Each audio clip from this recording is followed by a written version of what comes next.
Sub ডিভিশনের SDPO Ramkumar মণ্ডল মহাশয় রয়েছেন, এছাড়া বিভিন্ন থানার ভারপ্রাপ্ত আধিকারিকরা রয়েছেন।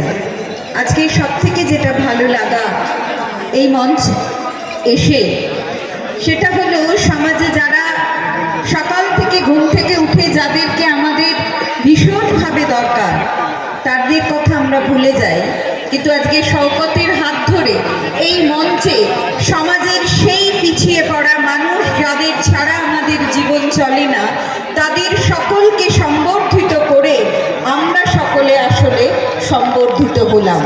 সেই মানুষদেরকে প্রণাম জানাই। আর আপনাদের সকলের অবদান ছাড়া আমাদের সমাজ এগিয়ে চলে না। আপনারা এইভাবেই কাজ করুন, আর আমরা আপনাদের সকলের সাথে আছি, পাশে আছি।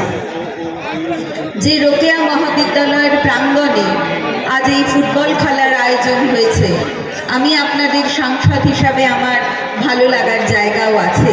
যে এই স্টেডিয়াম তৈরি করতে প্রচুর কোটি কোটি টাকা দরকার, আমার সাংসদ তহবিল থেকে সামান্যতম একটু সহযোগ এই মাঠ, এই স্টেডিয়াম তৈরি করতে আছে। প্রথমবার শওকত আমার কাছে যে টাকা চেয়েছিল, আমি সেই টাকা দিয়েছিলাম 1 কোটিরও বেশি টাকা, যাতে এই প্রাঙ্গণ, এই স্টেডিয়াম ভালোভাবে সেজে ওঠে এবং প্রতি বছর যেন এখানে এমনি করেই ফুটবল খেলার আয়োজন হয়। ফুটবল খেলতে যে সমস্ত ক্রীড়াপ্রেমী দর্শকরা এসেছেন, তাদের সকলকে বলি যে 2026 অত্যন্ত এক গুরুত্বপূর্ণ বছর, যে বছরে আবার আমাদের খেলা হবে। এইখানের খেলা শেষ হয়ে ফেব্রুয়ারি মাসের পর থেকেই আবার আমাদের খেলা শুরু হবে, আর সকল মানুষ তেমনি করেই আবারও খেলবো রাজনীতির ময়দানে।